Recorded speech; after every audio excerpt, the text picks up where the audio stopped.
Praise the Lord. ഇന്ന് ഈ ചൊവ്വാഴ്ച ദിവസം അല്പസമയം നമുക്ക് ദൈവവചനത്തിന്റെ മുൻപാകെ ഒരിക്കൽ കൂടെ കർത്താവിന്റെ വചനങ്ങളിലേക്ക് ഒന്ന് കാതോർക്കാൻ, അവന്റെ വചനങ്ങളിലേക്ക് ഒന്ന് കണ്ണുതിരിക്കാൻ, ഒന്ന് ശ്രദ്ധയോടെ ഇരിപ്പാൻ കർത്താവ് വീണ്ടും ഒരു ദിവസം, ഒരു സമയം കൂടെ നമുക്ക് വേർതിരിച്ച് തന്നതിനായി നമുക്ക് ദൈവത്തെ സ്തുതിക്കാം. നമുക്ക് അവനെ മഹത്വപ്പെടുത്താം. അവൻ വിശ്വസ്തനായി നാളിതുവരെയും നമ്മളോട് കൂടെ ഇരുന്ന് നമ്മളുടെ ചെറുതും വലുതുമായ ആവശ്യങ്ങളിൽ അവൻ കൂടെ ഇരുന്ന് ഇന്ന് വരെയും നമ്മെ വഴി നടത്തിയതിന് നമുക്ക് അവനെ ഒത്തിരി സ്തുതിക്കാനുണ്ട്, അവനെ നമുക്ക് മഹത്വപ്പെടുത്താനുണ്ട്.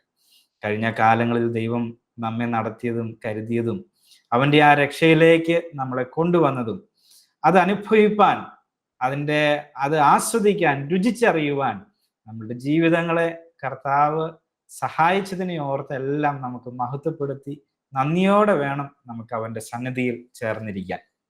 കഴിഞ്ഞ കുറച്ച് മാസങ്ങളായി നമുക്ക് മാസത്തിലെ ഒരു ഒരു ഒരു ചൊവ്വാഴ്ച ദിവസം നമുക്ക് ഇതുപോലെ റോമാലേഖനത്തിന്റെ അതിൻ്റെ ഓരോ ഭാഗങ്ങളെ പറ്റിയിട്ടും നമുക്ക് ചിന്തിക്കാൻ, പഠിക്കുവാൻ ദൈവം നമുക്ക് നൽകുന്ന ഈ അവസരങ്ങൾക്കായി നമുക്ക് ദൈവത്തെ സ്തുതിക്കാം. നിങ്ങളെല്ലാവരെയും വളരെ സ്നേഹത്തോടെ ഇന്നത്തെ ശുശ്രൂഷയിലേക്ക് വളരെ സ്നേഹത്തോടെ നിങ്ങളെ സ്വാഗതം ചെയ്യുകയാണ്. കടന്നു വന്ന നമ്മെ എല്ലാവരെയും കർത്താവ് അനുഗ്രഹിക്കട്ടെ, നമ്മളുടെ കൂടെ ഇരിക്കട്ടെ. അവൻ ഇന്നത്തെ നമ്മളുടെ ധ്യാനവും പ്രാർത്ഥനയും ഒക്കെ കർത്താവിന് പ്രസാദകരമായിരിക്കട്ടെ. നമ്മളുടെ ജീവിതത്തിന് അതൊരു അനുഗ്രഹവും ജീവനുമായിരിക്കട്ടെ. നമുക്ക് പ്രാർത്ഥനയോടെ ചേർന്നിരിക്കാം. നമ്മൾ കഴിഞ്ഞ മാസങ്ങളിൽ നമ്മൾ റോമാലേഖനത്തിന്റെ 1-ാമത്തെ അധ്യായം മുതൽ 7-ാം അധ്യായത്തിന്റെ അവസാനം വരെയുള്ള ഭാഗങ്ങളാണ് നമ്മൾ ഇതുവരെയും ചിന്തിച്ചു വന്നത്. നമുക്കറിയാം, ഒരു ക്രിസ്തീയ ജീവിതത്തിന്റെ ഓരോ ചവിട്ടുപടികളും അതിന്റെ ക്രമത്തിൽ അതിന്റെ വിഷയങ്ങൾ ഓരോന്നും അവതരിപ്പിച്ചുകൊണ്ടാണ് അപ്പോസ്തലനായ പൗലോസ് റോമർക്ക് ഈ ലേഖനം എഴുതുന്നത്. അത് നമ്മളുടെ ക്രിസ്തീയ വിശ്വാസത്തിന്റെ ഒരു അടിസ്ഥാനമാണ് ഈ ലേഖനം. അതൊരു ഫൗണ്ടേഷനാണ്. അതുകൊണ്ട് അതിന്റെ കൃത്യമായ ഒരു ബോധ്യം നമ്മളുടെ ക്രിസ്തീയ ജീവിതത്തിന്റെ ഒരു നങ്കൂരമായിരിക്കും. അത് നമുക്കൊരു അടിത്തറയാണ്. അതുകൊണ്ട് നമുക്ക് അത് ഇന്ന് വരെയും നമുക്കത് പ്രയോജനം ചെയ്തുവല്ലോ. നമ്മൾ റോമാലേഖനത്തിന്റെ ആദ്യമേ തന്നെ നമ്മൾ ശിക്ഷാവിധി എന്നുള്ള ഒരു വിഷയം കേന്ദ്രീകരിച്ചാണ് അപ്പോസ്തലൻ ഈ ലേഖനം ആരംഭിക്കുന്നത്. പിന്നാലെ അതിൽ നിന്നും മെല്ലെ ഒരു ശിക്ഷാവിധി നമ്മളുടെ മേൽ ഉള്ളത് കൊണ്ട് നീതീകരണത്തിന്റെ ആവശ്യകത പൗലോസ് അവതരിപ്പിക്കുന്നു. അങ്ങനെ നീതീകരണം, വിശ്വാസത്താലുള്ള നീതീകരണം, അതിന്റെ കൃത്യമായ പ്രബോധനം അത് പൗലോസ് തൻ്റെ ഈ ലേഖനത്തിലൂടെ വിശ്വാസ സഭയ്ക്ക്, വിശ്വാസ സമൂഹത്തിന് കൃത്യമായി പൗലോസ് കൈമാറുന്നുണ്ട്. ഒരു വിശുദ്ധീകരണം, അതിൻ്റെ ആവശ്യകത എന്താണ്, എങ്ങനെയാണ് നാം വിശുദ്ധീകരിക്കപ്പെടുന്നത് എന്നുള്ളതെല്ലാം നമ്മൾ ഈ 6-7 അധ്യായങ്ങളിൽ നമ്മൾ കഴിഞ്ഞതിൻ്റെ മുമ്പിലത്തെ മാസം നമ്മൾ ചിന്തിച്ചു. കഴിഞ്ഞ മാസം നമുക്കത് മിസ്സായി. എങ്കിലും നമുക്ക് വീണ്ടും അതിൻ്റെ തുടർച്ചയിലേക്ക് നമുക്ക് ഇന്ന് കടന്നു വരുവാൻ കർത്താവ് നമ്മെ സഹായിച്ചല്ലോ. ഇന്ന് നമ്മൾ റോമാലേഖനം 8-ാം അധ്യായത്തിന്റെ ചിന്തകളിലേക്കാണ് ഇന്ന് നമ്മൾ കടന്ന് ചെല്ലുന്നത്. ഇതൊരു ദൈവവചന പഠനമാകിയാൽ നിങ്ങളുടെ കരങ്ങളിൽ ദൈവവചനം ഉണ്ട് എന്ന് ഞാൻ വിശ്വസിക്കുകയാണ്. നമുക്ക് അതിൻ്റെ 8-ാം അധ്യായത്തിലേക്ക് നമുക്ക് പ്രവേശിക്കാം. ലൈഫ് ഇൻ ദ സ്പിരിറ്റ്, ആത്മാവിലുള്ള ഒരു ജീവിതം, അതിൻ്റെ സവിശേഷതകൾ, അതിൻ്റെ അടിസ്ഥാനം, ആത്മീയമായിട്ടുള്ള സ്വഭാവം, ആ ജീവിതത്തിൻ്റെ സ്വഭാവം, ആ വ്യക്തിയുടെ രീതി, ഇതെല്ലാം പ്രതിപാദിക്കുന്ന ഒരു അധ്യായമാണ് റോമാലേഖനം 8-ാം അധ്യായം. വിശുദ്ധീകരണത്തിലൂടെ നമ്മൾ ഒരു ആത്മീയ തലത്തിലേക്കുള്ള ഒരു ജീവിതത്തിലേക്ക് നമ്മൾ കടന്നു വരികയാണ്. ഇതിനു മുൻപ് നമ്മൾ പറഞ്ഞ ശിക്ഷാവിധി, നീതീകരണം, വിശുദ്ധീകരണം, അങ്ങനെ നമ്മൾ ക്രിസ്തീയ ജീവിതത്തിന്റെ, ഒരു ക്രിസ്തീയ ആത്മീയ ജീവിതത്തിന്റെ അടുത്ത തലത്തിലേക്ക് നമ്മൾ കയറി വരികയാണ്. അത് ശിക്ഷാവിധി മാറിയ, നീതീകരിക്കപ്പെട്ട, ശുദ്ധീകരിക്കപ്പെട്ട ഒരാത്മാവിലുള്ള ഒരു വിശുദ്ധ ജീവിതമാണ്, ഒരു ശക്തിയുള്ള ഒരു ജീവിതമാണ് റോമാലേഖനം 8-ാം അധ്യായത്തിന്റെ പ്രതിപാദ്യ വിഷയം എന്നുള്ളത്.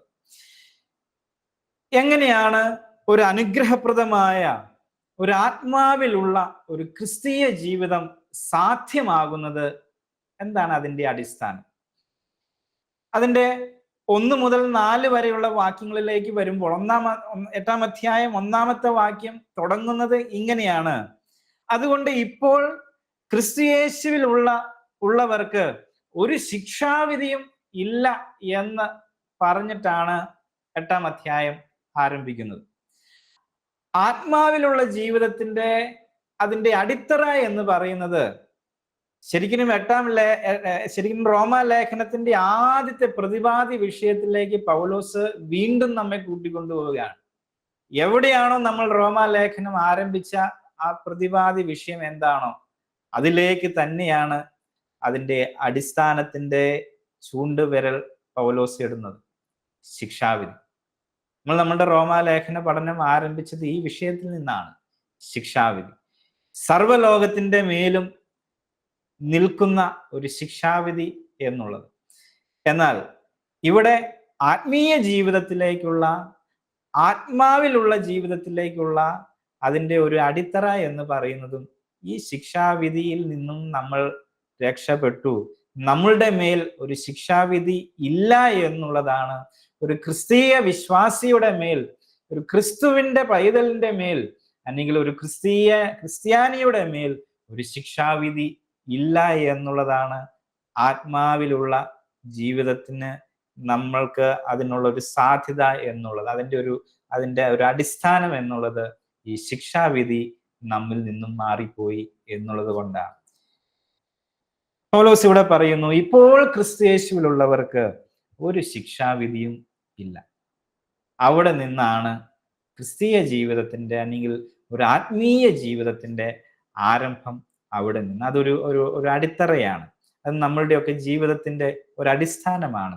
യേശു ക്രിസ്തു മൂലം നമ്മളുടെ മേൽ വന്നു കിടന്ന ഒരു ശിക്ഷാവിധി, അത് യേശു ക്രിസ്തു മൂലം അത് നീങ്ങിപ്പോയി. അപ്പോൾ പൗലോസ് ഇവിടെ നമ്മൾ തുടങ്ങി വെച്ചതായ ആ കാര്യത്തിൽ നിന്നുമാണ് 8-ാം അധ്യായം അവൻ ആരംഭിക്കുന്നത്.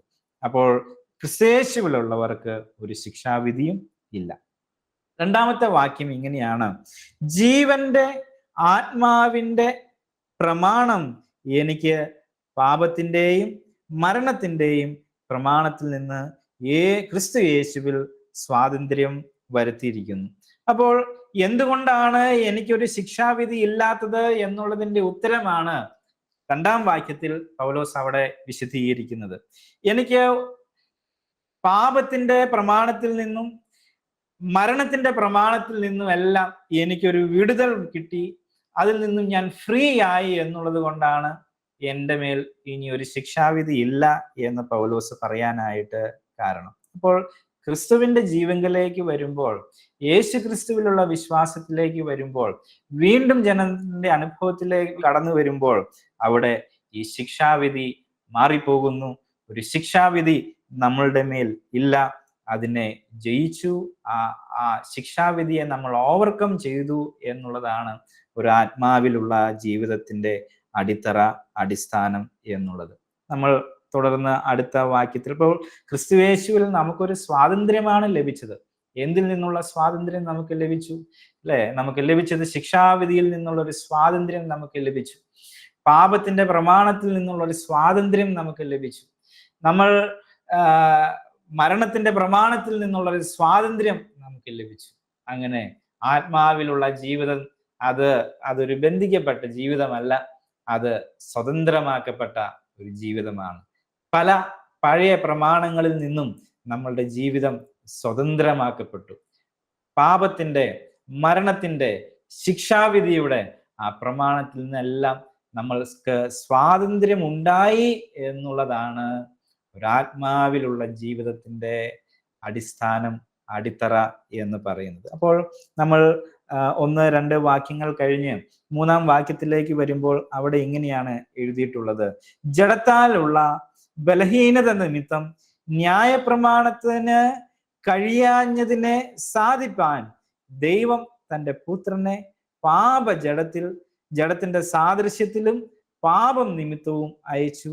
പാപത്തിന് ജഡത്തിൽ ശിക്ഷ വിധിച്ചു. അപ്പോൾ യേശുക്രിസ്തു മൂലം നമുക്ക് ആ ശിക്ഷാവിധിയിൽ നിന്നും നമുക്ക് വിമോചനം ഉണ്ടായി.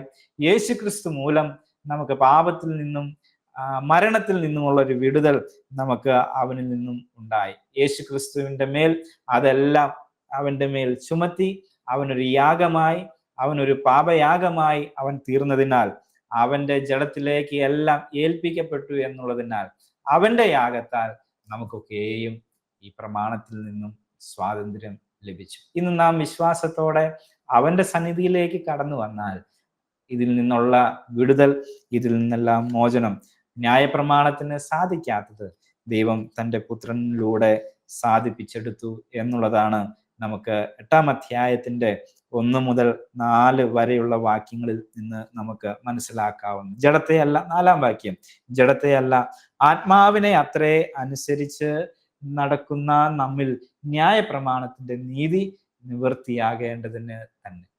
നീതി നിവൃത്തിയായി, അല്ലെ? അപ്പോ പൗലോസ് അവിടെ റോമാലേഖനം ആരംഭിച്ച അതേ ഓർഡറിൽ തന്നെ അതിൻ്റെ ഓരോ പ്രതിപാദ്യ വിഷയങ്ങളിലും 8-ാം അധ്യായത്തിലും നമുക്ക് അതേ ഓർഡർ, ശിക്ഷാവിധിയിൽ നിന്നും ആ ദൈവീക നീതി നടപ്പാക്കിയതിൽ നിന്നെല്ലാം നമുക്ക് അതേ ഒരു പാറ്റേൺ നമുക്ക് ഇവിടെയും ഈ അധ്യായത്തിലും നമുക്ക് കാണുവാനായിട്ട് സാധിക്കും. തുടർന്നുള്ള 5-ാം വാക്യം മുതൽ 8-ാം വാക്യം വരെ ജഡസ്വഭാവവും ആത്മസ്വഭാവവും തമ്മിലുള്ള ഒരു വേർതിരിവാണ് പൗലോസ് പ്രതിപാദിക്കുന്നത്. ജഡസ്വഭാവവും ആത്മസ്വഭാവവും. 5-ാമത്തെ വാക്യം 5 മുതൽ 8 വരെ ആർക്കെങ്കിലും ഒന്ന് വായിക്കാമോ? 5-ാമത്തെ വാക്യം മുതൽ 8-ാമത്തെ വാക്യം. ജഡസ്വഭാവമുള്ളവർ ജഡത്തിനുള്ളതും ആത്മസ്വഭാവമുള്ളവർ ആത്മാവിനുള്ളതും ചിന്തിക്കുന്നു. ജഡത്തിന്റെ ചിന്ത മരണം, ആത്മാവിന്റെ ചിന്തയോ ജീവനും സമാധാനവും തന്നെ. ജഡത്തിന്റെ ചിന്ത ദൈവത്തോട് ശത്രുത്വമാകുന്നു. അത് ദൈവത്തിന്റെ ന്യായപ്രമാണത്തിന് കീഴ്പ്പെടുന്നില്ല, കീഴ്പ്പെടുവാൻ കഴിയുന്നതുമല്ല. ജഡസ്വഭാവമുള്ളവർക്ക് ദൈവത്തെ പ്രസാദിപ്പിക്കാൻ കഴിവില്ല. മതി.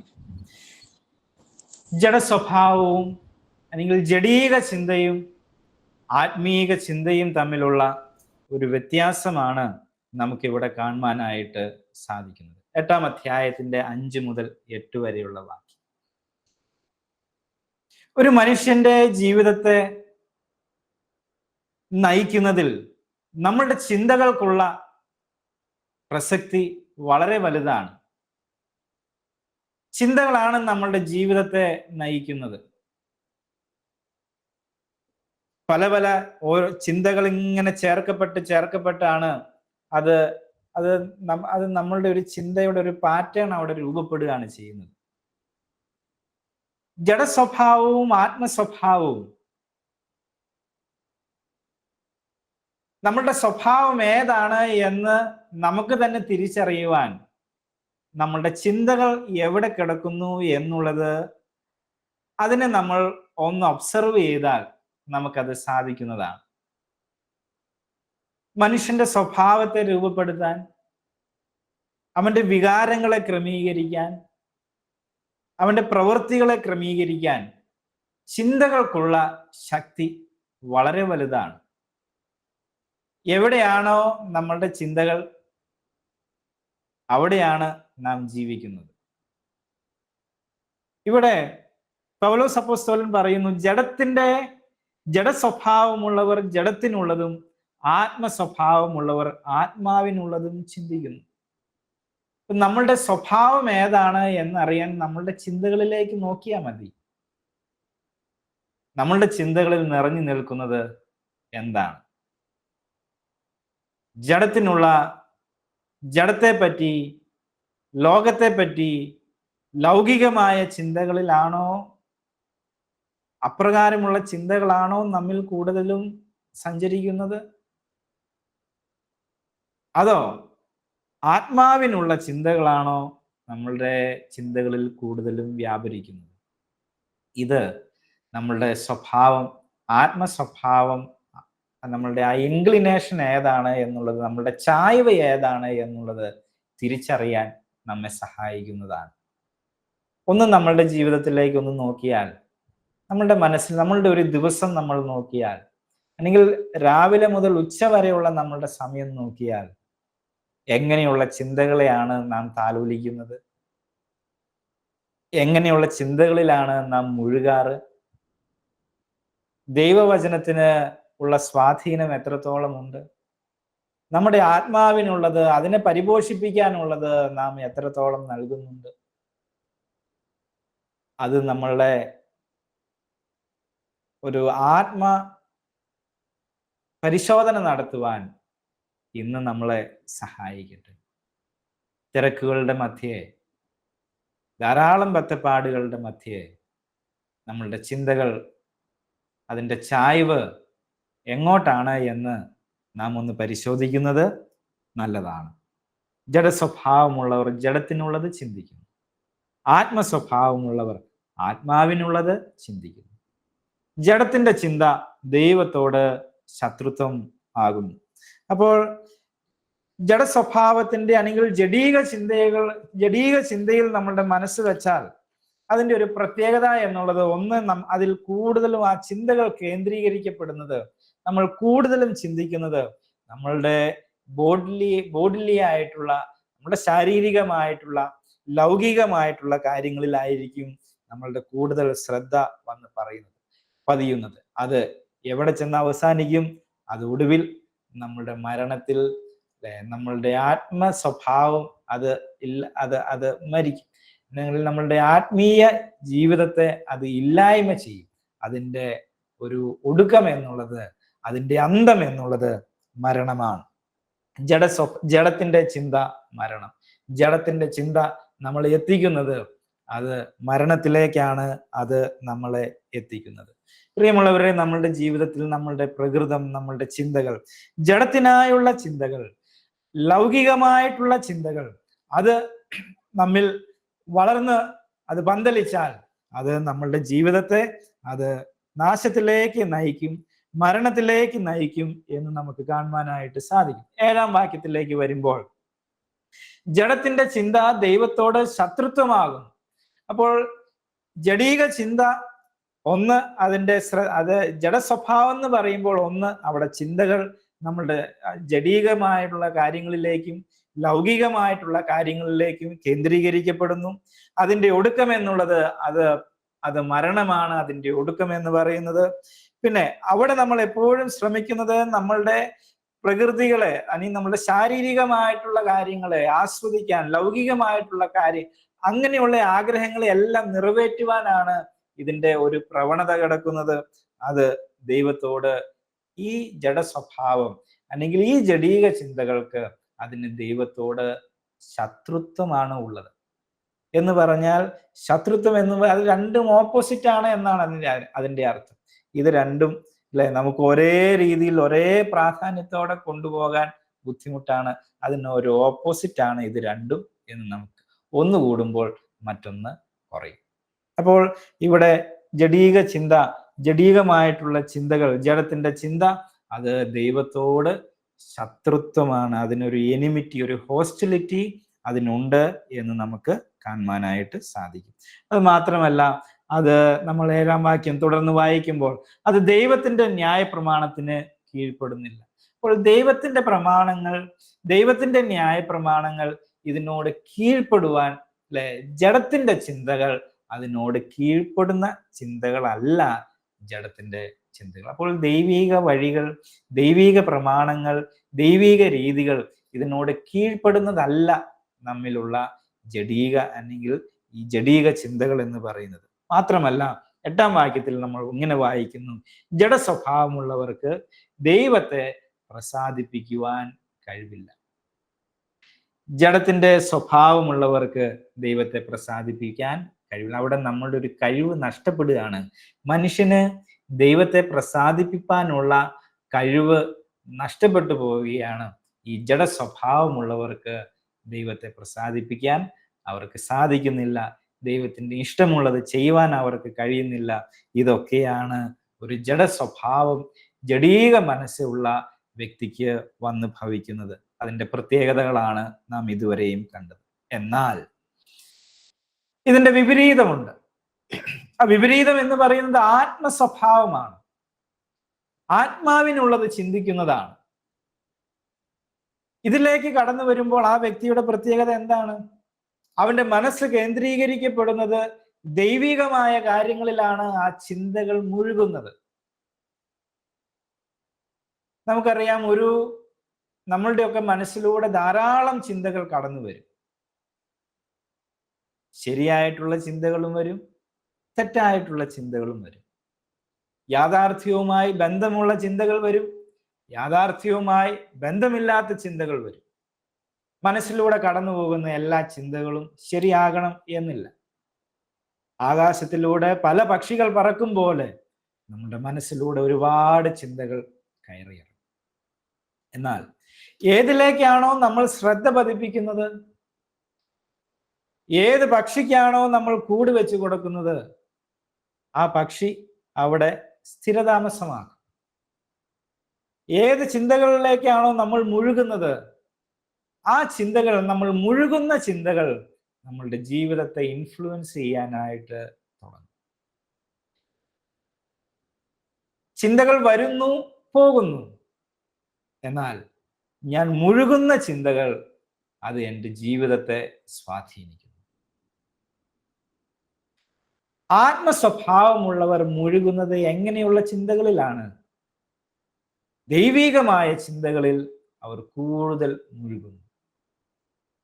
ആത്മസ്വഭാവം, ആത്മാവിൽ ജീവിക്കുക എന്ന് പറയുമ്പോൾ അവിടെ നമ്മളുടെ ചിന്തകൾ കേന്ദ്രീകരിക്കപ്പെടുന്നത് ദൈവികമായ കാര്യങ്ങളിൽ നമ്മളുടെ ചിന്തകൾ കേന്ദ്രീകരിക്കപ്പെടേണ്ടതുണ്ട്. എന്താണ് അതിൻ്റെ അവസാനം?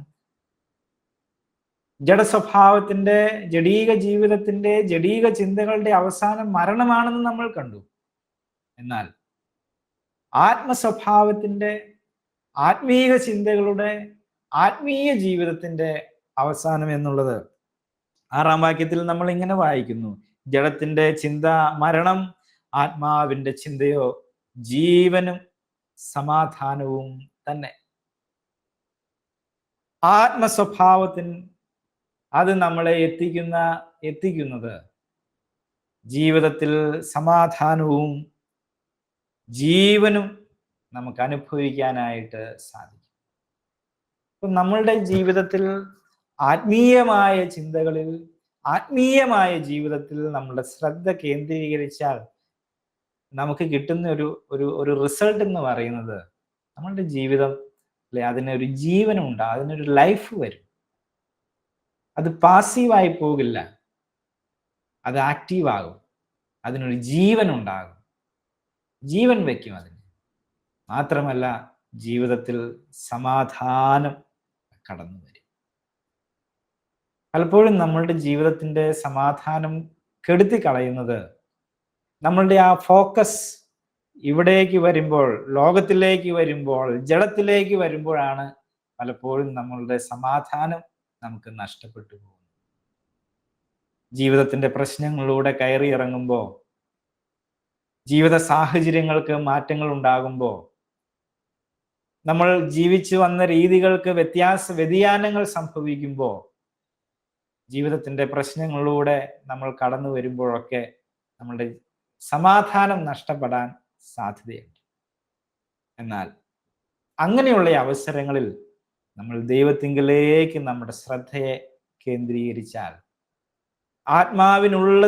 ആത്മാവിനുള്ളതിലേക്ക് നമ്മളുടെ ചിന്തകൾ കേന്ദ്രീകരിക്കപ്പെട്ടാൽ, അതിലേക്ക് നമ്മളുടെ ഫോക്കസ് വന്നാൽ ജീവിതത്തിൽ സമാധാനം കൈവരും.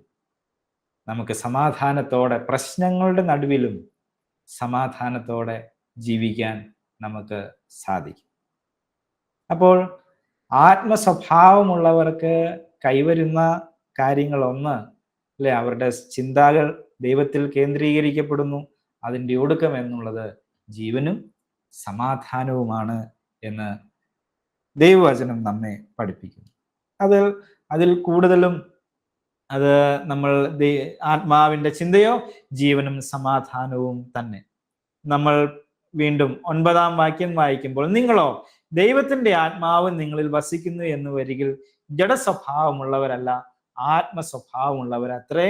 ക്രിസ്തുവിന്റെ ആത്മാവില്ലാത്തവൻ അവനുള്ളവൻ അല്ല. അപ്പോ അവിടെ നമ്മൾ പറഞ്ഞു വരുന്നത്, ഈ ആത്മസ്വഭാവത്തിലേക്ക് വരുമ്പോൾ അവിടെ നമ്മൾ ദൈവത്തെ അന്വേഷിക്കുന്നു, നമ്മൾ പ്രാർത്ഥിക്കുന്നു, ആരാധിക്കുന്നു, നമ്മൾ ക്രിസ്തീയമായ ഓരോ പ്രവൃത്തികളിലേക്കും നമ്മൾ കടന്നു ചെല്ലുന്നു. അപ്രകാരം ഇല്ല, ഈ ഇത് തമ്മിലുള്ള ഒരു വ്യത്യാസം എന്താണ് എന്ന് പൗലോസ് നമ്മെ പഠിപ്പിക്കുകയാണ്. ആത്മസ്വഭാവമുള്ളവർ, ജഡസ്വഭാവമുള്ളവർ, ആത്മീക ചിന്തകളുള്ളവർ, ജഡീക ചിന്തകളുള്ളവർ, അവരുടെ ജീവിതം എങ്ങനെ, അതിൻ്റെ ഒടുക്കം എങ്ങനെ? ഒന്ന് മരണത്തിലേക്ക് പോകുന്നു, മറ്റൊന്ന് it leads to life and peace, സമാധാനത്തിലേക്കും ജീവനിലേക്കും മറ്റേത് നയിക്കപ്പെടുന്നു. എവിടെയാണ് നമ്മളുടെ മനസ്സ്? എവിടെയാണ് നമ്മളുടെ ചിന്തകൾ കിടക്കുന്നത്? ആത്മാവിനുള്ള ചിന്തകളെ പരിപോഷിപ്പിക്കാൻ ഈ കാലങ്ങളിൽ, ഈ ദിവസങ്ങളിൽ കർത്താവ് നമ്മെ അധികമായി സഹായിക്കട്ടെ എന്ന് നമുക്ക് പ്രാർത്ഥിക്കാം. വീണ്ടും നമ്മൾ 8-ാം അധ്യായത്തിന്റെ 9 മുതൽ 17 വരെയുള്ള വാക്യങ്ങൾ വായിക്കുമ്പോൾ, ഇതുവരെ നമ്മൾ പറഞ്ഞു വന്നത് 5 മുതൽ 8 വരെയുള്ള വാക്യങ്ങളാണ് നമ്മൾ കണ്ടത്. അവിടെ ഈ താരതമ്യമാണ് നമുക്ക് കാണുവാനായിട്ട് സാധിക്കുന്നത്. ജഡസ്വഭാവമുള്ളവരും ആത്മസ്വഭാവമുള്ളവരുടെയും താരതമ്യമാണ് നമ്മൾ ഇതുവരെയും കണ്ടുവന്നത്. ഇനി 9-ാമത്തെ വാക്യം മുതൽ 17-ാമത്തെ വാക്യം വരെ നമ്മൾ വായിക്കുമ്പോൾ ആത്മാവിലുള്ള ഒരു ജീവിതത്തിന്റെ സവിശേഷത, അതിൻ്റെ പ്രത്യേകതകൾ, അതിൻ്റെ ഗുണങ്ങൾ, അതിൻ്റെ ഇമ്പോർട്ടൻസ് എന്തൊക്കെയാണ് എന്ന് നമുക്ക് അവിടെ കാണുവാനായിട്ട് സാധിക്കും. ഒരുവൻ വീണ്ടും ജനിച്ചാൽ, ആത്മീയ ജീവിതത്തിലേക്ക് അവൻ കടന്നു വന്നാൽ, ആത്മാവിലുള്ള ജീവിതത്തിലേക്ക് അവൻ കടന്നു വന്നാൽ അവനിൽ ഉണ്ടാകുന്ന പ്രത്യേകതകൾ. 9-ാമത്തെ വാക്യം നമുക്ക് ഇങ്ങനെ വായിക്കാം: നിങ്ങളോ ദൈവത്തിന്റെ ആത്മാവ് നിങ്ങളിൽ വസിക്കുന്നു എന്ന് വരികിൽ ജഡസ്വഭാവമുള്ളവരല്ല, ആത്മസ്വഭാവമുള്ളവരത്രേ. ക്രിസ്തുവിന്റെ ആത്മാവില്ലാത്തവൻ അവനുള്ളവനല്ല. അപ്പോൾ ഒരു വ്യക്തി ദൈവ പൈതലായി തീരുമ്പോൾ, വീണ്ടും ജനനത്തിലേക്ക് അവൻ കടന്നു വരുമ്പോൾ, അവൻ പിന്നെ ജഡത്തിന് അധീനനല്ല. ഇത് നമ്മൾ കഴിഞ്ഞ ക്ലാസ്സിൽ നമ്മൾ ഇതിനെ പറ്റിയിട്ട് സവിസ്തരം നമ്മൾ പറഞ്ഞതാണ്. നമ്മളുടെ ഐഡന്റിറ്റിക്ക് ഒരു ചേഞ്ച് വരും. പിന്നെ നമ്മൾ ജഡത്തെ അതിജീവിക്കുവാൻ ശേഷിയുള്ള, കപ്പാസിറ്റി ഉള്ളവരായിട്ട് നമ്മൾ മാറുകയാണ് ചെയ്യുന്നത്. No longer we are slaves to the flesh. നമ്മൾ പിന്നെ അതിന് ദാസന്മാരല്ല, പാപത്തിന് അധീനരല്ല, അതിന് ദാസന്മാരല്ല, അതിന് അതിജീവിക്കുവാനുള്ള ശേഷിയുള്ളവരായി നാം മാറുന്നു. നമ്മളുടെ ഐഡന്റിറ്റിക്ക് അവിടെ വ്യത്യാസം വരുന്നു എന്നുള്ളത് കഴിഞ്ഞ ക്ലാസ്സിൽ നമ്മൾ പഠിച്ചതാണ്. അപ്പോൾ ഒരു ആത്മീയ ജീവിതത്തിലേക്ക് നമ്മൾ കടന്നു വരുമ്പോൾ, വീണ്ടും ജനനം നാം പ്രാപിക്കുമ്പോൾ, അവിടെ ജഡത്തിന് നാം പിന്നെ അധീനരായി തീരുന്നതല്ല, നമ്മളുടെ ആ ഒരു സാമ്രാജ്യത്തിന് ഒരു വ്യത്യാസം വരും. അതുവരെയും നമ്മൾ ജീവിച്ച ജീവിതമല്ല അതിന് ശേഷമുള്ള ജീവിതം. നമ്മളുടെ ആ റലം, അല്ലെ, നമ്മൾ ആത്മാവിന്റെ ആ ഒരു സാമ്രാജ്യത്തിലേക്ക് നമ്മൾ കടന്നു വന്ന് ആ രീതിയിൽ ചിന്തിപ്പാനും ആ രീതിയിൽ പ്രവർത്തിപ്പാനും നമ്മളുടെ ജീവിതത്തിന് മാറ്റങ്ങൾ സംഭവിക്കുന്നു എന്ന് നമുക്ക് കാണുവാനായിട്ട് സാധിക്കും. 10-ാമത്തെ വാക്യം: ക്രിസ്തു നിങ്ങളിൽ ഉണ്ടെങ്കിലോ ശരീരം പാപനിമിത്തം മരിക്കേണ്ടതെങ്കിലും ആത്മാവ് നീതി നിമിത്തം ജീവനാകും. അടുത്ത വാക്യം: യേശുവിനെ മരിച്ചവരിൽ നിന്ന് ഉയർപ്പിച്ചവന്റെ ആത്മാവ് നിങ്ങളിൽ വസിക്കുന്നു എങ്കിൽ യേശു ക്രിസ്തുവിനെ മരണത്തിൽ നിന്ന് ഉയർപ്പിച്ചവൻ നിങ്ങളിൽ വസിക്കുന്ന തൻ്റെ ആത്മാവിനെ കൊണ്ട് നിങ്ങളുടെ മർത്യ ശരീരങ്ങളെയും ജീവിപ്പിക്കും. ഇതൊരു ഗ്യാരണ്ടിയാണ്. ആത്മാവ് നമ്മിൽ വസിക്കുന്നു എങ്കിൽ നമുക്ക് കിട്ടുന്ന ഒരു ഗ്യാരണ്ടിയാണിത്. യേശുവിനെ മരിച്ചവരിൽ നിന്ന് ഉയർപ്പിച്ച ആത്മാവ്, അത് നമ്മുടെ മർത്യ ശരീരങ്ങളെയും അവൻ ഉയർപ്പിക്കും. നമ്മുടെ ശരീരം അത് മർത്യമായി പോയാലും അതിനെ ജീവിപ്പിക്കുവാനായിട്ട് സാധിക്കും. അപ്പോൾ നാം എന്നേക്കുമായി നാം ജീവിക്കുന്നവരായിട്ട് മാറും. അതിന്റെ 13-ാമത്തെ വാക്യം ഇങ്ങനെയാണ്: നിങ്ങൾ ജഡത്തെ അനുസരിച്ച് ജീവിക്കുന്നുവെങ്കിൽ മരിക്കും നിശ്ചയം. ആത്മാവിനാൽ ശരീരത്തിന്റെ പ്രവൃത്തികളെ മരിപ്പിക്കുന്നുവെങ്കിലോ നിങ്ങൾ ജീവിക്കും. ആത്മീയ ചിന്തകൾ നമ്മളെ നയിക്കുന്നത് ജീവനിലേക്കാണ്. മരണത്തെ ജയിച്ച ഒരു കർത്താവുണ്ട്. മരണത്തെ ജയിച്ചവൻ, നമുക്ക് മുന്നിലും ഒരു മരണമുണ്ട്. അതിൽ നിന്നും നമ്മെ ഉയർപ്പിക്കുവാൻ നമ്മുടെ ദൈവത്തിന് സാധിക്കും. അത് അവൻ്റെ ഒരു ഗ്യാരണ്ടിയാണ്. യേശു ക്രിസ്തുവിനെ ഉയർപ്പിച്ച ആത്മാവ് നമ്മെയും ഉയർപ്പിക്കും. ആ ഉയർപ്പിച്ചവൻ നമ്മെയും നമ്മുടെ മർത്യ ശരീരങ്ങളെയും ജീവിപ്പിക്കും എന്ന് നമുക്ക് കാണുവാനായിട്ട് സാധിക്കും. അപ്പോൾ നമ്മൾ ഈ ഭാഗത്തേക്ക് നമ്മൾ കടന്നു വരുമ്പോൾ അല്ലെ, ആത്മാവ് നമ്മിൽ വസിക്കുമ്പോൾ ആ ജീവിതത്തിനുണ്ടാകുന്ന പ്രത്യേകതകൾ നമുക്ക് കാണുവാനായിട്ട് സാധിക്കും. ദൈവം നമ്മിൽ വസിക്കുകയാണ് ചെയ്യുന്നത്. ആത്മാവിലുള്ള ജീവിതത്തിലേക്ക് വരുമ്പോൾ അവിടെ ദൈവം നമ്മളുടെ ഉള്ളിൽ വസിക്കുകയാണ് ചെയ്യുന്നത്. ക്രിസ്തു നമ്മളുടെ ഐഡന്റിറ്റി ആയിട്ട് മാറും. നമ്മൾ ക്രിസ്തുവിന്റെ സ്വന്തമായി നമ്മൾ തീരുന്നു. തുടർന്ന് നമ്മൾ 14-ാമത്തെ വാക്യം വായിച്ചാൽ, ദൈവാത്മാവ് നടത്തുന്നവർ ഏവരും ദൈവത്തിന്റെ മക്കളാകുന്നു. അവിടെ നമ്മളുടെ ഒരു പൊസിഷൻ, നമ്മളുടെ പദവിക്ക് ഒരു വ്യത്യാസം വരികയാണ്. നാം ആരായി തീരുന്നു? നാം ദൈവത്തിന്റെ മക്കൾ ആയി നാം മാറുന്നു. വീണ്ടും ജന്മം പ്രാപിച്ച ഒരു ദൈവ പൈതലിന്റെ ഒരു ടോട്ടൽ ചേഞ്ച്. ദൈവത്തിന്റെ വീക്ഷണത്തിൽ അവൻ ആകെ മാറുന്നു. അവൻ പിന്നെ ദൈവത്തിന്റെ മകനാണ്. ആത്മാവിലുള്ള ജീവിതം, ശിക്ഷാവിധിയിൽ നിന്നും അതിൽ നിന്നും രക്ഷപ്പെട്ട ഒരു ജീവിതം, നീതീകരിക്കപ്പെട്ട ജീവിതം, വിശുദ്ധീകരിക്കപ്പെട്ട ജീവിതം, ഇങ്ങനെയുള്ള ജീവിതങ്ങൾ ദൈവത്തിന്റെ മക്കളാണ്, ദൈവത്തിന്റെ മകനാണ്, ദൈവത്തിന്റെ മകളാണ്. പ്രിയമുള്ളവരെ, പൗലോസ് അത് കൃത്യതയോടെ നമ്മെ പഠിപ്പിക്കുകയാണ്. ക്രിസ്തു നമ്മളുടെ ഉള്ളിൽ ജീവിച്ചാൽ, ആത്മാവ് നമ്മിൽ വസിക്കുന്നുവെങ്കിൽ നമ്മളുടെ മൊത്തത്തിലുള്ള നമ്മളുടെ ഐഡന്റിറ്റിക്ക് വ്യത്യാസം വരും. ഇനി ഞാൻ ആരാണ്? ഇനി ഞാൻ ദൈവത്തിന്റെ പൈതലാണ്, അവന്റെ മകനാണ്. നാം ദൈവത്തിന്റെ മക്കൾ എന്ന് 15-ാമത്തെ വാക്യം, നിങ്ങൾ പിന്നെയും ഭയപ്പെടേണ്ടതിന് ദാസ്യത്വത്തിന്റെ ആത്മാവിനെ അല്ല, നാം അബ്ബാ പിതാവേ എന്ന് വിളിക്കുന്ന പുത്രത്വത്തിന്റെ ആത്മാവിനെ അത്രേ പ്രാപിച്ചത്. ദൈവത്തിന്റെ മകൾ എന്ന് പറഞ്ഞാൽ ദൈവത്തെ നമുക്ക് എങ്ങനെ വിളിക്കാം? അപ്പ എന്ന് വിളിക്കാം, അബ്ബാ പിതാവേ എന്ന് നമുക്ക് വിളിക്കാം. ആ ഒരു ഉന്നതമായ പദവി പുത്രത്വത്തിന്റെ ആത്മാവിനെയാണ് അവൻ നമ്മളുടെ ഉള്ളിലാക്കിയിരിക്കുന്നത്. അബ്ബാ പിതാവേ എന്ന് വിളിക്കാൻ തക്കവണ്ണം എത്ര വലിയ ഒരു സവിശേഷ പദവിയാണ് ദൈവം നമുക്ക് തന്നത്. പഴയ നിയമകാലത്ത് താൻ തെരഞ്ഞെടുത്ത ആ ജനത്തിന് മാത്രം അവകാശപ്പെട്ടിരുന്ന ഒന്ന്, അവൻ നമ്മെ അഡോപ്റ്റ് ചെയ്തു. അവന്റെ കുടുംബത്തിലേക്ക്, അവന്റെ മകളായി അവൻ നമ്മെ അഡോപ്റ്റ് ചെയ്തു. ആ ഒരു പദവിയിലേക്ക് അവൻ നമ്മെ എത്തിച്ചു. ഇന്ന് അപ്പാ പിതാവേ എന്ന് വിളിക്കാൻ തക്ക എത്ര അടുപ്പമാണ് ആ ഒരു ക്ലോസ് റിലേഷൻഷിപ്പ്. അപ്പനും മകനും എന്ന ആ ഒരു ഏറ്റവും അടുത്ത ആ ഒരു വ്യക്തിപരമായ ബന്ധം, അതിലേക്കാണ് ദൈവം നമ്മെ ഓരോരുത്തരെയും ക്ഷണിക്കുന്നത്. അപ്പ എന്ന് വിളിക്കാൻ, നമ്മളുടെ സങ്കടങ്ങളിൽ ഓടിച്ചെന്ന് കരയാൻ അപ്പ എന്ന് വിളിക്കാൻ, നമ്മുടെ പ്രതിസന്ധികളിൽ അപ്പ എന്ന് വിളിക്കാൻ, നാം കഷ്ടത്തിലൂടെ കടന്നു പോകുമ്പോൾ രോഗത്തിന്റെ നടുവിൽ അപ്പ എന്ന് ഹൃദയപൂർവ്വം വിളിക്കാൻ തക്കവണ്ണം ആ ഒരു പൊസിഷൻ ദൈവം നമുക്ക് തന്നിട്ടുണ്ട്, നൽകിയിട്ടുണ്ട്. ഇത് ദൈവമക്കൾക്ക് മാത്രം, വിശ്വാസത്താൽ അവനെ സ്വീകരിക്കുന്നവർക്ക് മാത്രം നൽകപ്പെട്ടിട്ടുള്ള ഒരു പദവിയാണ്. ഒരു സഭയുടെ അംഗമായതുകൊണ്ട് കിട്ടുന്ന ഒരു പദവി അല്ല അത്.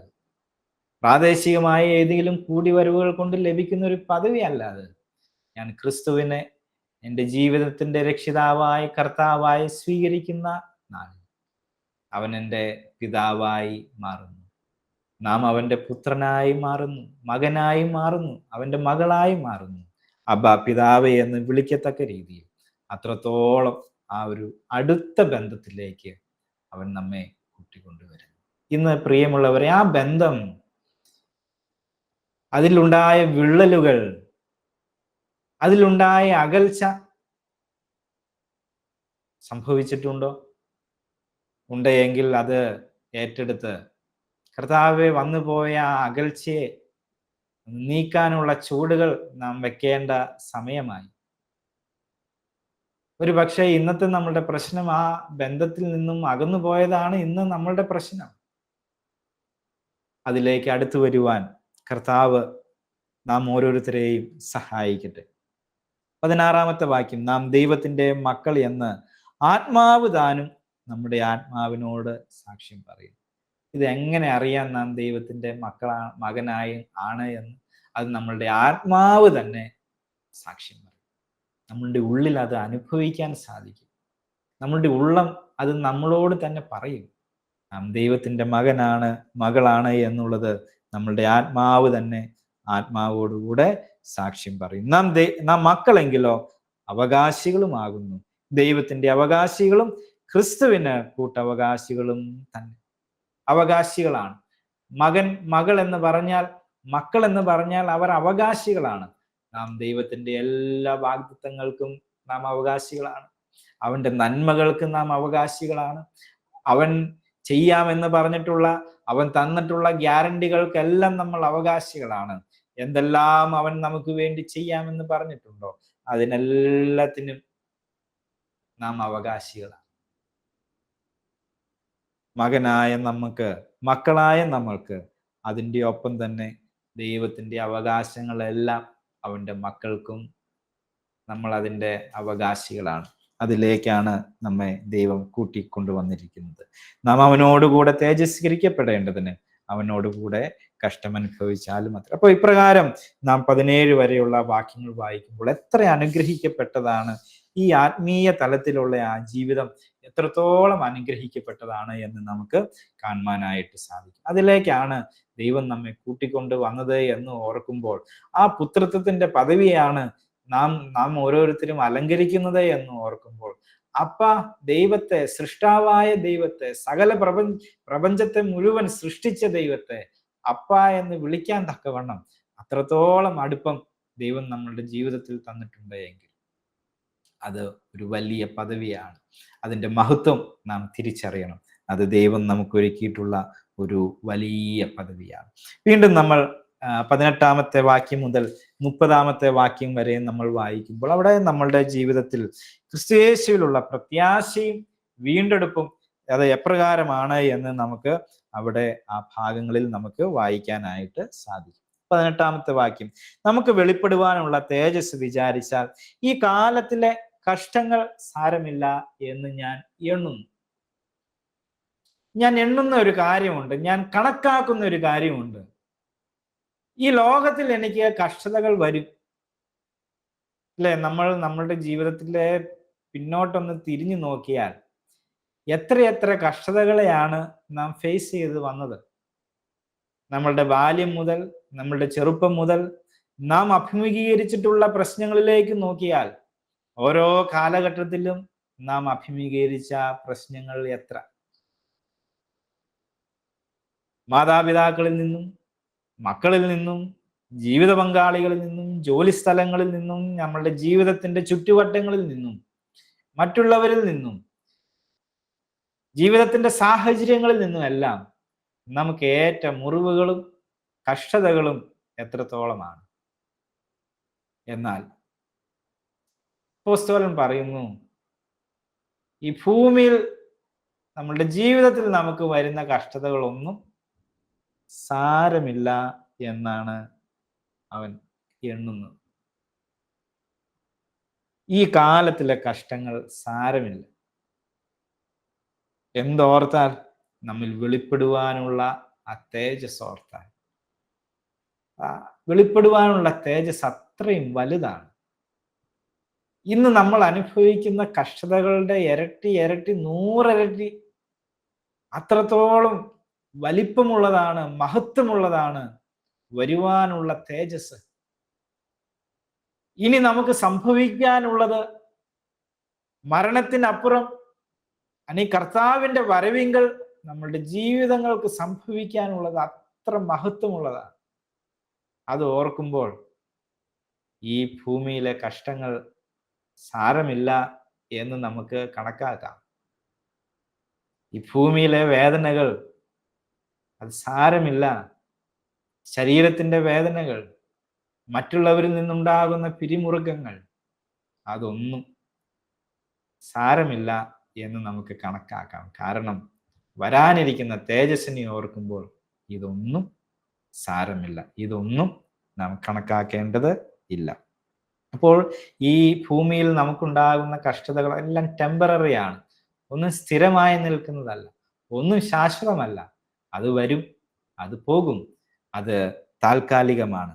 എന്നാൽ അതിനെല്ലാം കവിയുന്നതാണ് വരാനിരിക്കുന്ന ആ പ്രത്യാശ, വരാനിരിക്കുന്ന ആ മഹത്വം. അതുകൊണ്ട് നമുക്ക് നമ്മളുടെ വീക്ഷണം നമുക്കതിലേക്ക് കൊണ്ടുവരാം. ഇപ്പോൾ നമ്മൾ പിന്നെ 19 മുതൽ 25 വരെയുള്ള വാക്യങ്ങൾ നമ്മൾ വായിക്കുമ്പോൾ ഈ സൃഷ്ടി മുഴുവനും ആ ഒരു വിടുതലിന് വേണ്ടി കാത്തു നിൽക്കുകയാണ്.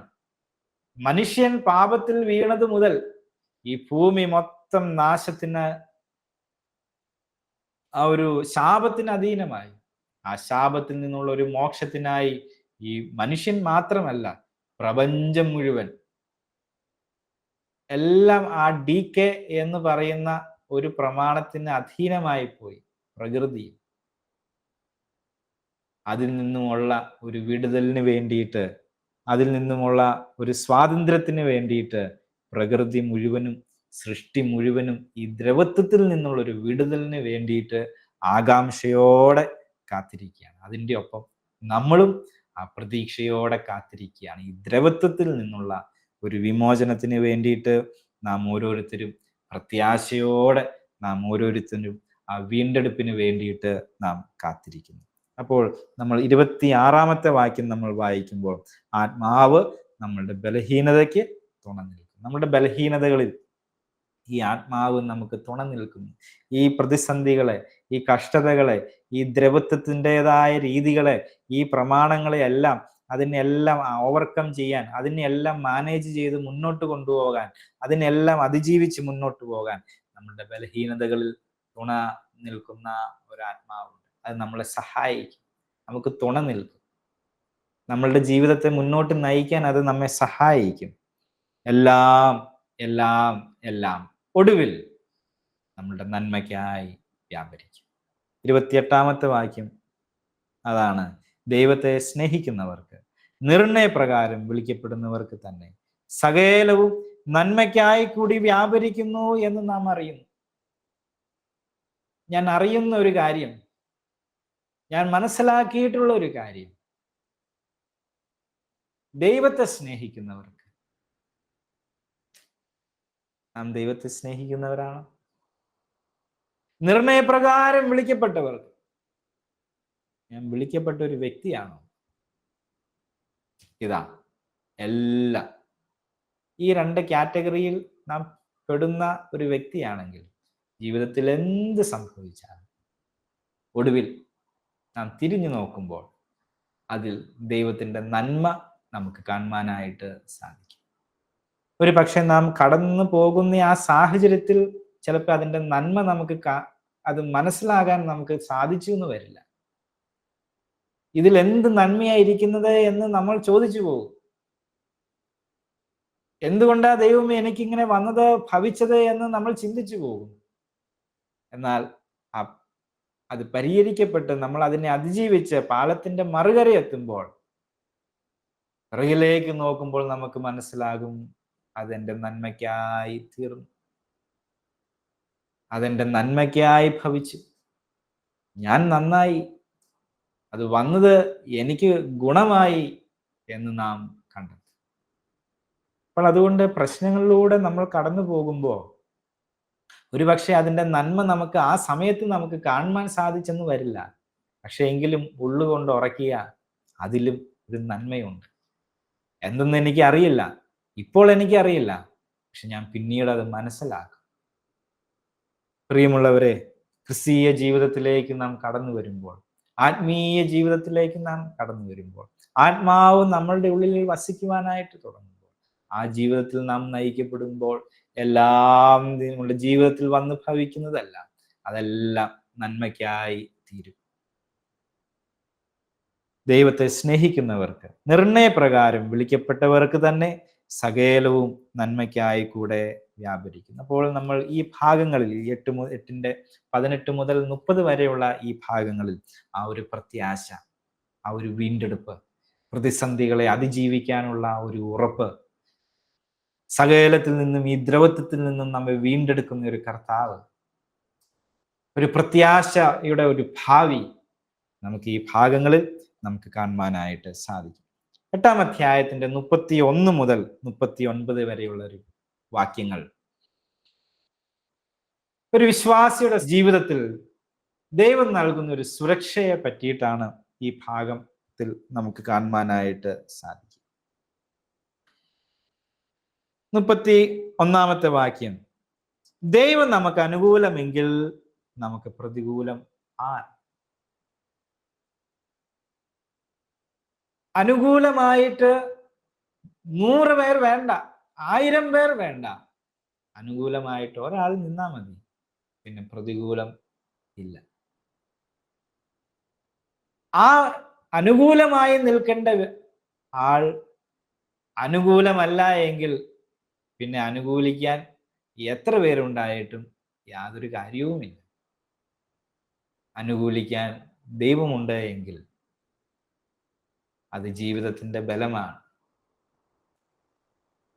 ദൈവം നമുക്ക് അനുകൂലമെങ്കിൽ നമുക്ക് പ്രതികൂലം ആർ? അതാണ് ദൈവം നൽകുന്ന സുരക്ഷിതത്വം. ഒരു വിശ്വാസിയുടെ ജീവിതത്തിൽ അവന്റെ ജീവിതത്തിന് ദൈവം കൊടുക്കുന്ന ഒരു സെക്യൂരിറ്റിയാണ്. അല്ലെ, നമ്മൾക്കറിയാം, ഓരോ രാജ്യത്തിന്റെ പ്രധാനമന്ത്രിമാർക്കും പ്രസിഡന്റുമാർക്കും കൊടുക്കുന്ന ഒരു സുരക്ഷ, ബുള്ളറ്റ് പ്രൂഫായിട്ടുള്ള വാഹനങ്ങൾ, ബോംബ് വീണാലും പൊട്ടാത്ത രീതികൾ, എത്ര സൂക്ഷ്മമായിട്ടാണ്, എത്ര സെക്യൂർ ആയിട്ടാണ് അവരുടെ ആ ജീവിതത്തെ സംരക്ഷിക്കാനായിട്ട് ശ്രമിക്കുന്നത്. ദൈവത്തിന്റെ മക്കൾക്ക്, ഒരു ദൈവ പൈതലിന് ദൈവം കൊടുക്കുന്ന സുരക്ഷ ഇപ്രകാരമാണ്: അവൻ അനുകൂലമായിട്ട് നിന്നാൽ പിന്നെ പ്രതികൂലം ഇല്ല. പ്രതിസന്ധികളൊന്നും നമ്മെ തളർത്തില്ല. പ്രതിസന്ധികളെല്ലാം നമ്മുടെ സാധ്യതകളായിട്ട് മാറും. അതെല്ലാം ദൈവത്തിന്റെ നിയന്ത്രണത്തിന് അതീതമായിട്ട് ഒന്നും സംഭവിക്കുന്നില്ല. അത് നമ്മളുടെ ഒരു ഉറപ്പാണ്, അത് നമുക്ക് നൽകുന്ന ഒരു സുരക്ഷിതത്വമാണ്. ഈ പ്രപഞ്ചത്തിൽ ദൈവത്തിന്റെ കൺട്രോളിൽ അല്ലാത്ത ഒന്നുമില്ല. അതുകൊണ്ട് അവന്റെ മക്കളായ നമ്മൾക്ക് സുരക്ഷിതത്വ ബോധത്തോടെ നമുക്ക് ജീവിക്കാൻ സാധിക്കും. 39-ാമത്തെ വാക്യം, അതിൻ്റെ അവസാനത്തെ വാക്യം, 38, 39 വാക്യങ്ങൾ. മരണത്തിനോ ജീവനോ ദൂതന്മാർക്കോ വാഴ്ചകൾക്കോ അധികാരങ്ങൾക്കോ ഇപ്പോഴുള്ളതിനോ വരുവാനുള്ളതിനോ ഉയരത്തിനോ ആഴത്തിനോ മറ്റു യാതൊരു സൃഷ്ടിക്കോ നമ്മുടെ കർത്താവായ യേശുവിലുള്ള ദൈവസ്നേഹത്തിൽ നിന്ന് നമ്മെ വേർപിരിക്കാൻ കഴിയുകയില്ല എന്ന് ഞാൻ ഉറച്ചിരിക്കുന്നു. ദൈവം നമ്മെ വിളിച്ച് നമ്മെ ഇരുത്തിയിരിക്കുന്ന ഒരു പദവി അത് ചെറുതല്ല. മഹത്വകരമായ ഒരു പദവിയിലേക്കാണ് അവൻ നമ്മെ വിളിച്ചതും നമ്മെ ഇപ്പോൾ ഇരുത്തിയിരിക്കുന്നത്. മക്കളാക്കി അവൻ നമ്മെ മാറ്റി. അപ്പ എന്ന് വിളിക്കാനുള്ള ഒരു സ്വാതന്ത്ര്യം അവൻ നമുക്ക് തന്നു. ജീവിതത്തിന് സുരക്ഷിതത്വം അവൻ നൽകി. ഒരു ആത്മീയ ജീവിതത്തിനുള്ള സാധ്യതകളും വഴികളും അവൻ തുറന്നിട്ട് തന്നു. എല്ലാ വഴികളും എല്ലാ സാധ്യതകളും അവൻ നമുക്ക് വേണ്ടി തുറന്നു. ഇത്രത്തോളം അവൻ നമ്മെ കരുതിയില്ലേ? ഇത്രത്തോളം അവൻ നമ്മെ സൂക്ഷിച്ചില്ലേ? അവന്റെ സ്നേഹം ഇത്രത്തോളം അനുഭവിപ്പാൻ നമ്മെ സഹായിച്ചില്ലേ? ആ സ്നേഹത്തിൽ നിന്ന് പിരിയാതെ നിൽപ്പാൻ, ആ സ്നേഹത്തിൽ നിന്നും ദൂരെ പോകാതെ ജീവിപ്പാൻ കർത്താവെ, നീ എനിക്ക് കൃപ നൽകണമേ എന്ന് നമുക്ക് അവനോട് പ്രാർത്ഥിക്കാം.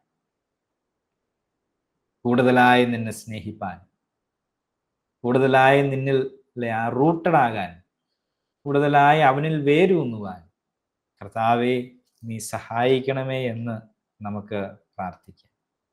വിശ്വാസിയുടെ ജീവിതത്തിൽ കർത്താവ് നൽകുന്ന ഒരു സുരക്ഷിതത്വമുണ്ട്.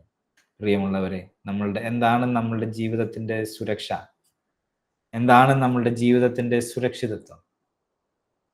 ഈ ബന്ധമാണ്, ഈ സ്നേഹമാണ്, ഈ വിശ്വാസമാണ്, ഈ പ്രത്യാശയാണ് നമ്മളുടെ ജീവിതത്തിൻ്റെ സുരക്ഷിതത്വം. എവിടെ, എന്ത്, എപ്പോൾ, എങ്ങനെ നമുക്കൊന്നും അറിയില്ലല്ലോ. എന്നാൽ ഈ ബന്ധം നമ്മളെ നിലനിർത്തും, ഈ ബന്ധം നമ്മെ നടത്തും, ഈ ബന്ധം നമ്മെ കരുതും, ഈ ബന്ധം നമ്മെ ആശ്വസിപ്പിക്കും. അത് ജീവങ്കലേക്ക്, സമാധാനത്തിലേക്ക്, മഹത്വത്തിലേക്ക്, വരാനിരിക്കുന്ന ആ തേജസ്സിലേക്ക് നമ്മെ നടത്തും. അതിന് കർത്താവ് നമ്മെ എല്ലാവരെയും സഹായിക്കട്ടെ. നമുക്ക് കണ്ണുകളെ അടയ്ക്കാം, പ്രാർത്ഥിക്കാം. കർത്താവേ, ഇന്ന് ഈ ദിവസം ഞങ്ങളുടെ ജീവിതത്തെ ഒരിക്കൽ കൂടെ നിന്റെ കരങ്ങളിലേക്ക് സമർപ്പിക്കുകയാണ്. നീ ഞങ്ങളുടെ ജീവിതത്തിൽ തന്ന എല്ലാ നന്മകൾക്കും, എല്ലാ ഉപകാരങ്ങൾക്കും, ഭൗതികമായും ആത്മീയമായും എല്ലാ വിധത്തിലും നീ ഞങ്ങൾക്ക് തന്നിട്ടുള്ള എല്ലാ നന്മകൾക്കുമായി ഞങ്ങൾ നിന്നെ സ്തുതിക്കുന്നു. കർത്താവേ, ആത്മാവിലുള്ള ഒരു ജീവിതത്തിന് നീ ഞങ്ങളെ ബന്ധപ്പെടുത്തണമേ. അപ്രകാരം ജീവിപ്പാൻ നീ ഞങ്ങളെ ശക്തീകരിക്കണമേ. കർത്താവ്, ഈ ഭൂമിയിൽ, ഈ ലോകത്തിൽ ഞങ്ങൾക്ക് വന്ന് ഭവിക്കുന്ന പ്രതിസന്ധികളെയും പ്രതികൂലങ്ങളെയും എല്ലാം തരണം ചെയ്ത് അതിനെ അതിജീവിച്ച് നിന്നോടുള്ള ബന്ധത്തിൽ, നിന്നിലുള്ള സ്നേഹത്തിൽ ഞങ്ങൾക്ക് വർദ്ധിച്ച് വരുവാൻ ദൈവമേ നീ ഞങ്ങളെ സഹായിക്കണമേ എന്ന് ഞങ്ങൾ നിന്നോട് പ്രാർത്ഥിക്കുന്നു. ഞങ്ങളുടെ മുകളിൽ ഉണ്ടായിരുന്ന ശിക്ഷാവിധിയെ നീ മാറ്റി ഞങ്ങളിൽ ആത്മീകമായ ചിന്തകൾ നീ ഞങ്ങളിൽ നട്ടു. ആത്മാവിനുള്ളത് ചിന്തിപ്പാൻ നീ ഞങ്ങളെ സഹായിച്ചു. പുത്രത്വത്തിന്റെ ആത്മാവിനെ ഞങ്ങളുടെ ഉള്ളിലാക്കി. അപ്പ എന്ന് വിളിക്കാൻ ആ ഒരു ബന്ധം നീ ഞങ്ങൾക്ക് നൽകി. സ്വാതന്ത്ര്യം നീ ഞങ്ങൾക്ക് നൽകി. കർത്താവേ, ആ സവിശേഷമുള്ള ആ ജീവിതം അപ്രകാരം ജീവിപ്പാൻ, ആ ബോധ്യത്തിൽ ഞങ്ങൾക്ക് നിലകൊള്ളുവാൻ കർത്താവെ നീ ഞങ്ങളെ സഹായിക്കണമേ. ഇന്ന് കർത്താവെ, ഞങ്ങൾ കേട്ടതായ നിന്റെ ഈ വചനങ്ങൾ ഞങ്ങളുടെ മനസ്സിൽ നിന്ന് മായാതെ കർത്താവെ അപ്രകാരം ഞങ്ങൾക്ക് ജീവിതം മുന്നോട്ട് നയിപ്പാൻ സഹായിക്കണമേ എന്ന് നിന്റെ നാമത്തിൽ ഞങ്ങൾ അപേക്ഷിക്കുന്നു. അവിടുന്ന് കൃപയോടെ കേൾക്കുമാറാകണമേ.